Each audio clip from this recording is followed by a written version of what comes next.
बिस्मिल्लाहिर्रहमानिर्रहीम। अस्सलाम वालेकुम। मैं हूं शकील कुरेजा। इस वक्त सियासी सूरत हाल जो है वो बड़ी अजीब व गरीब है।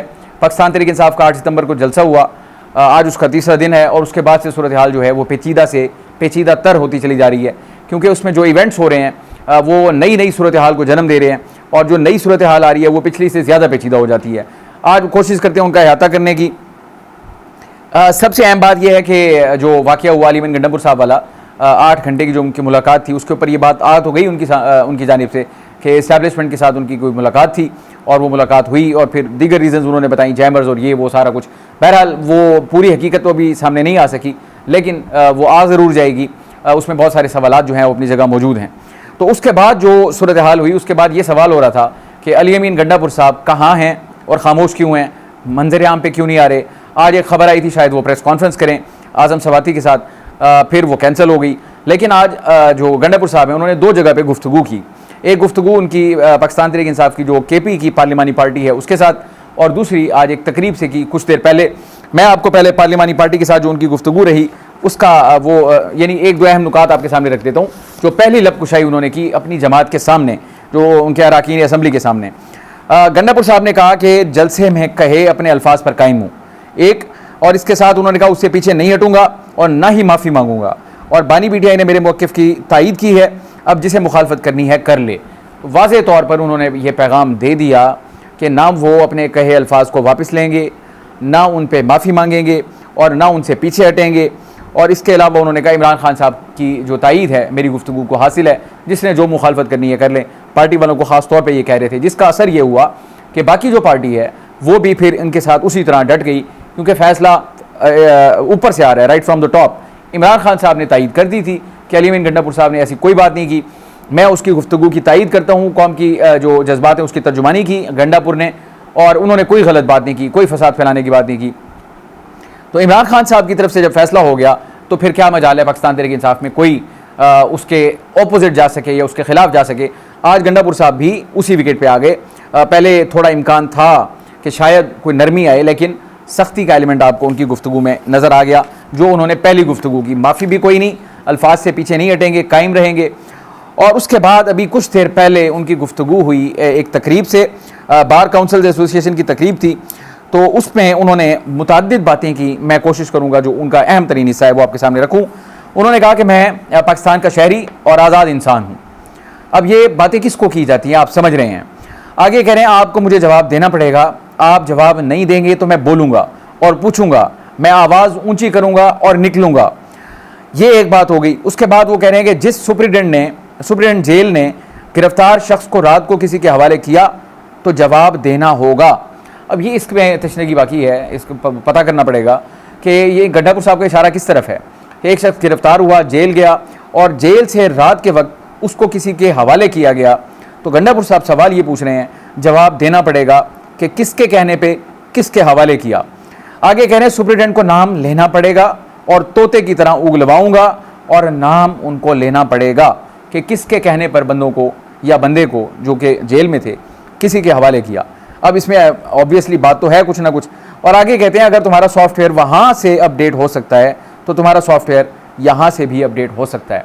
सॉफ्टवेयर अपडेट की टर्म क्यों इस्तेमाल की जाती है? यही कि अगर कोई ऐसी बात कर रहा हो जो किसी को नापसंद हो, बिलखुसूस जिसका जो हमारे खुफिया इदारे हैं उनके हवालों से बात की जाती है, तो फिर उनको उठाया जाता है।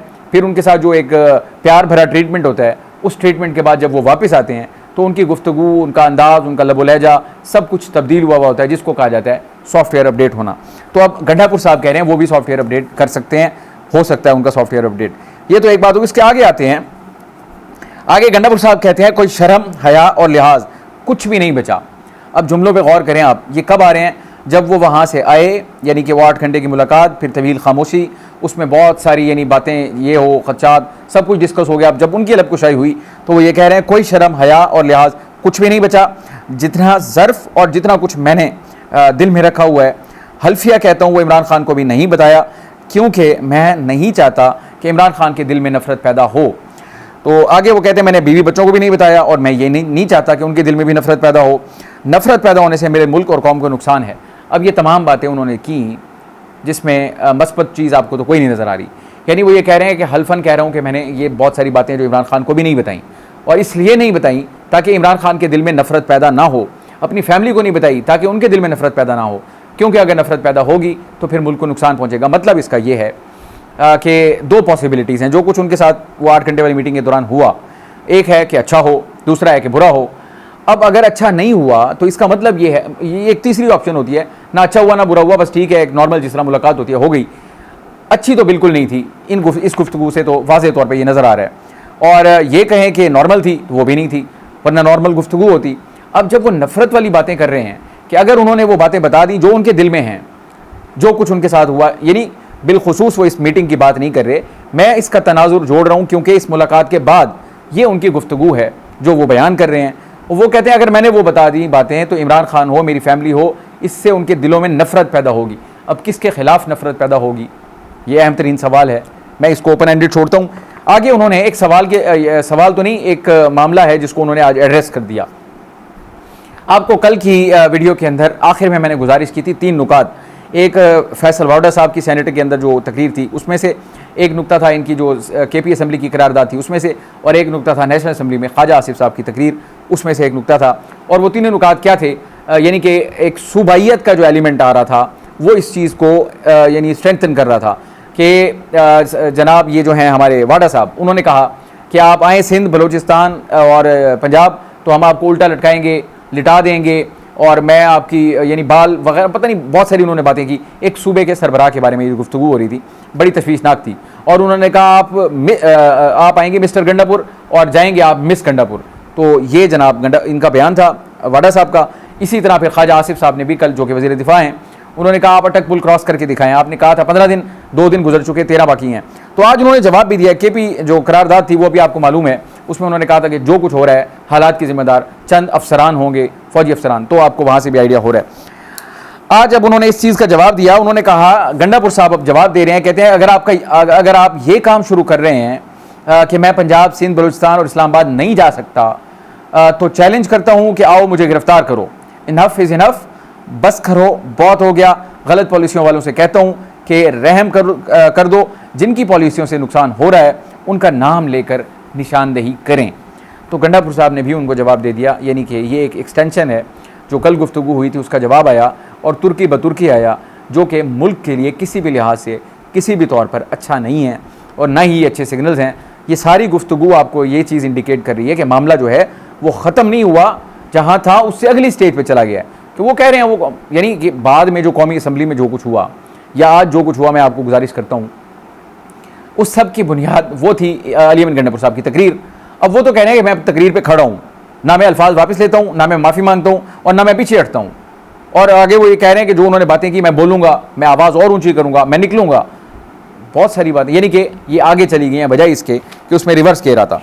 तो ये हो गई गंडापुर साहब की आज की सारी गुफ्तगू। और इसके अलावा अब आते हैं जी वो मसला नेशनल असम्बली वाला। मैंने कल भी गुजारिश की, पार्लिमान का तकद्दुस पार्लिमान वाले ख़ुद ख़राब करते हैं, कोई और इसको ख़राब नहीं करता। कभी ये करते हैं, कभी वो करते हैं, कभी ये करते हैं, कभी वो करते हैं। यानी कि पाकिस्तान तहरीक इंसाफ को इल्ज़ाम लगता है कि उन्होंने 2014 के धरनों में उनकी दीवारें फैलांगी, गेट तोड़ा वगैरह वगैरह, बहुत कुछ किया, तो वो उन पर इल्ज़ाम आता है। अब भाई कल नून लीग की हुकूमत थी, उनके स्पीकर थे, क्यों उनको पता नहीं चल सका, क्यों उनको लूप में नहीं लिया जा सका? ज़ाब्ता-ए-कार है असम्बली के कंडक्ट का, असम्बली के कंडक्ट में ये काम स्पीकर की इजाज़त के बगैर नहीं हो सकते। या वो लाइल्म थे, अगर वो लाइल्म थे तो तय तक जाएँ, जिसका वो इजहार तो कर रहे हैं, लेकिन उनकी इंटेंट आपको वाज़ेह तौर पे नज़र आ रही है। वो क्या, जो आज फैसले हुए क्या हुए जी, 5 एहलकारों को मुअत्तल कर दिया गया, जो असम्बली के एहलकार थे। यानी इन लोगों को स्केप गोट बनाना, तो ये इनको मुअत्तल कर दिया कि क्या आपने उनको रोका क्यों नहीं? भाई हुकूमत ऑर्डर देगी तो कोई अंदर जाके गिरफ्तार करेगा, हुकूमत की इजाज़त के बगैर आज खुद कोई क्यों जाके गिरफ्तार करेगा? अगर आपने इजाज़त नहीं दी तो फिर तो आपको ज़्यादा ज़ोर शोर के साथ आना चाहिए, वज़ारत दाखिला को सामने आना चाहिए। बहरहाल वो नहीं आ रहे। अब मिट्टी पाव वाला काम है। आज हुकूमत जो थी वो दिफाई पोजीशन पे नज़र आई, उनका अंदाज़, टोन, लहजा सब कुछ चेंज था। यानी उनको इस चीज़ का एहसास देर से हुआ कि जो काम उन्होंने करवा लिया, यानी कि असम्बली वाला, वो कल को इनके गले पड़ेगा। एक प्रेसिडेंस आपके दौर में सेट हो गई, लेकिन आज उनको यानी कि कहीं ना कहीं कुछ ना कुछ समझ आई है कि ये एक ब्लंडर उनसे हो गया, जिसको जितना मर्जी दबाने की कोशिश करें वो दबेगा नहीं। तो इसलिए आज वो दिफाई पोजीशन पे नज़र आए। अब जनाब इस वाक़ये की तहकीकात के लिए 4 रुकनी फैक्ट फाइंडिंग कमेटी जो है वो तश्कील दे दी गई है। वो इसके जो तमाम हक़ाइक़ हैं मरतब करेगी और वो सामने लाएगी। अब उसके अंदर जो है जो असम्बली है उसके जो एहलकार हैं वो हैं, उसमें पॉलिटिशियन कोई भी नहीं है। इसके अलावा जो एक अच्छी खबर है आज के दिन की वो ये है कि जिन तमाम रहनुमाओं को गिरफ़्तार किया गया मेंबरान कौमी असम्बली को, उनके प्रोडक्शन ऑर्डर्स जो हैं वो जारी हो गए। और बात तो कल भी की थी स्पीकर ने, लेकिन वो जारी नहीं हुए थे। अगर जारी होते, कल भी हमने वीडियो में गुजारिश की थी कि कल स्पीकर साहब ने ज़ुबानी कहा था लेकिन नहीं हुए, तो आज अगर हो जाते तो ये अरकान आज कौमी असम्बली में आते और जो अपनी रूदात है वो बयान करते अपनी ज़ुबान से, लेकिन नहीं आए। तो फिर आज 3 रुकनी वक्त जो पाकिस्तान तहरीक इंसाफ का था, स्पीकर चैम्बर में गया, उनको कहा, याद दहानी करवाई कि हुजूर वाला कल आपने ज़ुबानी कलामी कह दिया था, अमल दरामद नहीं हो सका, तो आज इसको तहरीरी तौर पर आप प्रोडक्शन ऑर्डर जो है उसको इशू करें। उसके बाद यकीन दहानी कराई स्पीकर साहब ने कि अब ये ऑर्डर ये हो जाएंगे और कल वो ईवान में पेश होंगे। तो कल का दिन इस लिहाज से इंपॉर्टेंट होगा। ये जो अरकान हैं जिनको गिरफ़्तार किया गया, कार्रवाई किस अंदाज से हुई और सारे वोकल लोग हैं वो आके अपनी रूदात में उम्मीद करता हूँ कि कौमी असम्बली में कौम के सामने भी रखेंगे और अपनी पार्टी के सामने भी रखेंगे। और इसके अलावा ख्वाजा आसिफ साहब, आज टोन उनकी डिफरेंट थी, कल की निस्बत कल ज़्यादा जोशीले थे, आज ज़रा टोन में नरमी थी। आज उन्होंने ये कहा, दोबारा मौक़िफ़ जो है वो जिसको कहते हैं ना एक उसूली मौक़िफ़ नहीं ले रहे बल्कि छुपने की कोशिश कर रहे हैं। अब वजूहात भी हैं, बहुत सारी वजूहात हैं इसमें। बात यह है कि एक्शन तो हो गया, अब हुकूमत उसकी ओनरशिप नहीं ले रही। अब ओनरशिप अगर लेती है तो फंस जाएगी। अब ये उनके लिए दूसरी साइड पे भी प्रॉब्लम बन रहा है विद इस्टेब्लिशमेंट। अगर ये हम गुमान करें कि वो लोग वो थे, या तो शनाख्त ज़ाहिर हो जाए, अगर पुलिस वाले थे तो नकाब वगैरह ये वो, इसकी क्या ज़रूरत थी। फिर अब जब तहकीकात की बात आ रही है कि CCTV फुटेजेस, वो कहते हैं CCTV फुटेजेस क्या करें, लाइट ही बंद थी तो क्या चेहरे कहाँ से नज़र आएंगे, यानी वो नहीं हो सकता। तो या ये पूरा एक अमल जो था उसको इन तमाम चीज़ों से महफूज बनाने के बाद कार्रवाई अमल में लाई गई, यानी कि all safety measures were taken और फिर ये एग्जीक्यूट हुआ प्लान जो भी था। तो अब जनाब ख्वाजा आसिफ साहब ये कहते हैं कि अगर कल पार्लियामेंट की रेड लाइन क्रॉस हुई तो उसकी वजह यह है कि जो 8 सितंबर का जलसा था उसमें बहुत सारी रेड लाइंस क्रॉस हुई थी। तो 2 wrongs डजंट, यानी कि 2 गलतियां जो है ना वो किसी एक गलत चीज़ को दुरुस्त साबित नहीं करती। तो वो अब वो क्या मतलब, अगर उन्होंने गलत किया था तो आप यहाँ पार्लियामान के अंदर गलत करा रहे हैं, भाई उनकी तकरीर थी। अब अगर आप उनकी तकरीर पे रहते और ये गलत कार्रवाई ना डालते तो फिर ओनस जो था उनके ऊपर था, तनकीद उनके ऊपर होती। जब आपने यहाँ पे कार्रवाई डाल दी तो फिर सारी तनकीद का हदफ आप बन गए और आप अपनी गलती से बने, और ये अब उसको मिटाने की कोशिश कर रहे हैं। लेकिन मेरा ख्याल है वो ताख़ीर तो है, उसमें अमल तो हो चुका। या तो एग्जाम्पलरी पनिशमेंट जो है वो हो तो फिर उसके बाद ही बात हो सकती है। अब ये ख्वाजा साहब कह रहे हैं कि वज़ीर आला KP ने जो तकरीर की तो ये वाक़या हुआ। आप जब रियासत को चैलेंज करते हैं, आप लश्कर लेकर जाएंगे एक सूबे की जेल की तरफ, ये बातें जमहूरियत के लिए ख़ुदकुशी के मुतरादिफ हैं।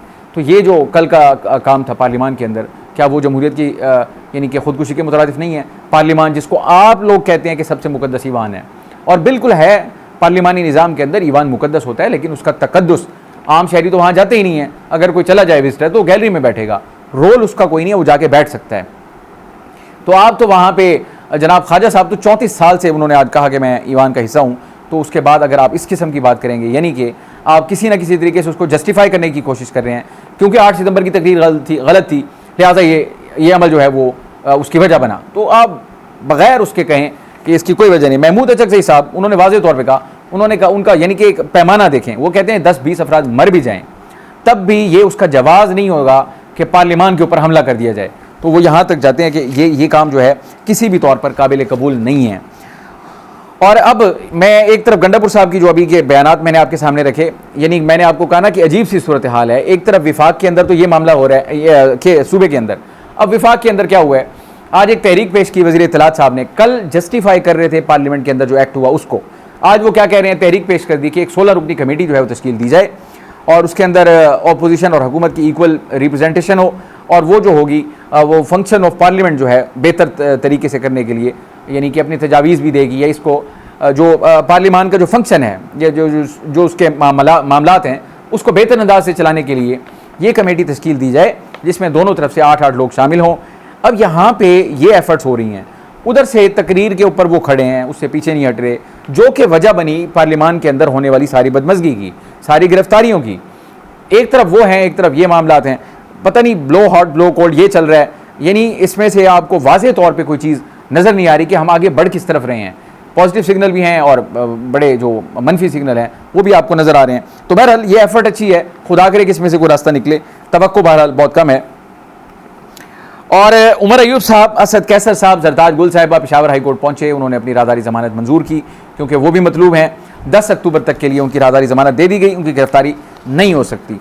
और इसके अलावा शुएब शाहीन साहब की भी ज़मानत मंजूर हुई, एक मुकदमे में हो गई, लेकिन अब दूसरे मुकदमा जो था उनका, उसमें वो जिस्मानी रिमांड पर हैं, लिहाजा उनकी रिहाई जो है वो मुमकिन नहीं होगी। तो ये थी मौलाना फजलुर रहमान साहब से मुलाकात हुई मोहम्मद अली दुरानी साहब की। आपको मालूम है मोहम्मद अली दुरानी साहब बड़े अरसे से कोशिश कर रहे हैं, साबिक वफाकी वज़ीर भी रह चुके हैं, उनकी एफर्ट्स ये हैं कि कोई बेहतर रास्ता निकाला जा सके। तो फजलुर रहमान साहब से जो उनकी मुलाकात हुई, और उस मुलाकात के अंदर मौलाना ने एक बात तो बड़ी वाज़ेह की, उन्होंने कहा कि जमीयत उलमा इस्लाम ऑपोजिशन का हिस्सा है और रहेगी। ये बात तो उन्होंने क्लियर कट कह दी। बहरहाल उनको अपना वज़न भी बढ़ाना है, मामलात उनके चल ज़रूर रहे हैं, मेरी ज़ाती राय में झुकाव उनका हुकूमत की तरफ ही है। वजह यह है कि अगर कोई कुछ दे सकता है या इवन अगर कोई कमिटमेंट दे सकता है तो वो हुकूमत ही दे सकती है या इस्टेब्लिशमेंट दे सकती है, और हुकूमत और इस्टेब्लिशमेंट यकजान दो कालिब, वो तो ख़ुद वज़ीर आज़म साहब कह चुके हैं। तो बात यह कि फजलुर रहमान साहब को तहरीक इंसाफ से क्या मिलेगा, फैक्चुअली अगर देखा जाए तो उनको वहाँ से कुछ मिलने का इम्कान नहीं है। अब इस किस्म की बातें जो हैं वो ऑब्वियसली आपका एक सियासी जिसको कहते हैं बारगेन होता है, उसके लिए होती हैं। एक और बात जो आज बहुत ज़्यादा मौजूद बहस बनी रही मौलाना के हवाले से ही, वो ये है, मौलाना फजलुर रहमान साहब ने कहा, कहते हैं कि JUI ऑपोजिशन का हिस्सा है और रहेगी। आइन और जमहूरियत से मुतसादिम कानून साजी में हुकूमत किसी ऑपोजिशन जमात की हिमायत हासिल नहीं कर सकेगी। अब मौलाना साहब हैं, बड़े घाक सियासतदान हैं, इस वक्त उनके ऊपर इल्ज़ाम आ रहा है कि हुकूमत जो पर तोड़ रही है कानून साजी के हवाले से अदलिया से मुतालिक, यानी कि जो आइनी पैकेज लाना चाहती है। बातें ये हो रही हैं कि फजलुर रहमान साहब, उनकी जमात जो है वो अपना वज़न उसमें डालने जा रहे हैं और इस चीज़ का इम्कान मौजूद है। तो इस चीज़ के बारे में यानी कि तासुर लोगों को ये मिल रहा है कि शायद मौलाना साहब पीछे हो रहे हैं, लेकिन आप मौलाना साहब के जुमले पर गौर करें। मौलाना साहब कहते हैं कि आइन और जमहूरियत से मुतसादिम कानून साजी में हुकूमत जो है उसको किसी ऑपोजिशन जमात की हिमायत हासिल नहीं होगी। अब बात यह है कि आइन और कानून से मुतसादिम कानून साजी तो हो ही नहीं सकती। तो मौलाना साहब ने देखे ना क्या ट्रिकी जुमला इस्तेमाल किया है। तो अगर कानून के मुताबिक हुई तो ऑब्वियसली फिर मौलाना साहब दे सकते हैं। तो अगर गैर कानूनी कानून साजी होगी यानी कि आइन से मुतसादिम होगी तो वो तो सुप्रीम कोर्ट में वैसे ही स्टैंड नहीं करेगी, पॉसिबल ही नहीं है। तो जो आइन के मुताबिक कानून साजी होगी उसमें फिर इम्कान है कि मौलाना साहब जो है वो शायद साथ दे सकें। कल का दिन इंपॉर्टेंट होगा इसलिए कि कल जो प्रोडक्शन ऑर्डर्स जारी हुए हैं उनकी तकारीर वो बड़ी अहम होंगी। कल इंशाल्लाह आपको उससे मुतालिक ज़रूर आगाह करेंगे। आज के लिए इतना ही। आप हमारी वीडियोस को लाइक कर सकते हैं, चैनल को ज़रूर सब्सक्राइब करें और अपना फीडबैक कमेंट के ज़रिए आप हमारे साथ शेयर कर सकते हैं। इजाज़त दीजिए, अल्लाह हाफ़िज़।